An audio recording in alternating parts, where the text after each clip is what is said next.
Hello, नमस्ते, आदाब, सत श्री अकाल। आई एम दृष्टि गुप्ता और आज है 22 फ़ैब, कल 21 फ़ैब टू 2024 थी और कल आईबीपीएस पीओ के इंटरव्यू थे, कल से स्टार्ट हो चुके हैं और जिनका भी आगे इंटरव्यू है, all the very best for the interview.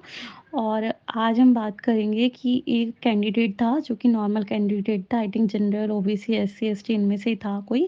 Panel 1 में उसका इंटरव्यू था और उसका इंटरव्यू एक्सपीरियंस बहुत ज़्यादा गंदा था। बहुत ज़्यादा बैड एक्सपीरियंस था, तो उसके बारे में बात कर लेते हैं कि ऐसा उसके साथ क्यों हुआ था और क्या चीज़ है जिसके बारे में आपको ध्यान रखना है सो दैट आपके इंटरव्यू में इस टाइप की चीज़ें ना हो।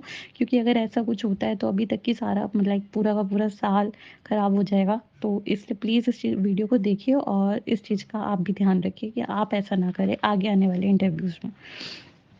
तो उस लड़के का इंटरव्यू था और वो पैनल 1 में था। जो भी नॉर्मल कैटेगरीज़ के बच्चे हैं उनका नॉर्मली पैनल 1, पैनल 6 और 7, 8 इन टाइप से ही ज़्यादा थे जो मेरे आस-पास बच्चे बैठे थे।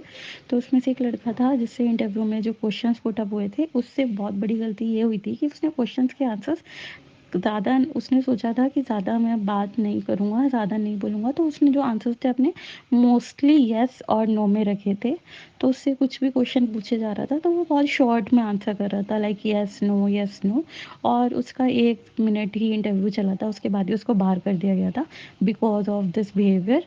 क्योंकि देखो वो जो भी आपसे क्वेश्चंस पूछ रहे हैं तो आपको एक लाइन एटलीस्ट, ज़्यादा आपको भी नहीं बोलना है, बट एक लाइन आगे से आपको अपने आप से ऐड करके उनको बतानी है। जो उसने नहीं किया था, उसने येस और नो में आंसर्स दिए थे और इस वजह से उसे 1 मिनट में बाहर भेज दिया था और बोल दिया था कि हमारे पास ऐसे कोई क्वेश्चंस है नहीं जिसके हम आगे आपसे पूछे, आप जा सकते हैं, और उसको बाहर भेज दिया था। तो 1 मिनट नॉर्मली बच्चों का जो इंटरव्यूज़ था, जो भी नॉर्मल बच्चे हैं सबके इंटरव्यूज़ 10 मिनट 11 मिनट के इंटरव्यू चल रहे थे आराम से और करंट अफ़ेयर्स और काफ़ी क्वेश्चंस पूछे जा रहे थे। तो अच्छी-अच्छी टर्म्स पूछी जा रही थी, थोड़ा डीपली पूछा जा रहा था करंट अफ़ेयर्स के बारे में भी।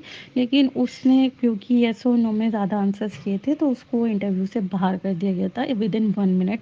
तो प्लीज़ आप भी अगर नॉर्मल कैंडिडेट हैं, unreserved, reserved, SC, ST, OBC, general, आप प्लीज़ इस चीज़ का ध्यान रखिए। या फिर आप कोई भी कैंडिडेट है, प्लीज़ आपको येस और नो में आंसर्स बिल्कुल नहीं करने हैं। आपको थोड़ा अच्छे से, अगर वो कोई भी चीज़ पूछ रहे हैं, तो आपको बहुत अच्छे से उसको बताना है उनको, अच्छे से बोलना है, ओके? और all the best for the interviews और प्रिपरेशन अच्छे से करते रहिए। और भी मेरी वीडियोज़ हैं, जो भी जनरल कैटेगरी के बच्चे हैं, मेरे ग्रुप में जितने भी थे, तो उनका कैसा एक्सपीरियंस रहा इंटरव्यू का, वो सारी वीडियोज़ भी मैंने डाली है। जितना मोस्ट टू मोस्ट मैं डाल सकती थी, तो प्लीज़ आप उन वीडियो को देख लीजिए ताकि आप जो आपके आगे इंटरव्यू होने वाले हैं, आपको उसके लिए आइडिया मिल जाए पैनल मेंबर्स के बिहेवियर के बारे में, मैनेजमेंट के बारे में और इंटरव्यू में पूछे गए क्वेश्चंस के बारे में। एक स्टूडेंट है सुमित शर्मा, उसका इंटरव्यू कैसा गया था, उससे क्या क्वेश्चंस पूछे गए थे और ग्रेजुएशन से रिलेटेड क्या-क्या क्वेश्चंस पूछे जा रहे हैं। मेरी जनरल कैटेगरी के लिए भी वीडियोज़ हैं, आप वो देख सकते हैं। All the very best for the interviews. Drishti PH channel को लाइक कर लीजिए, सब्सक्राइब कीजिए, शेयर कीजिए। Bye bye.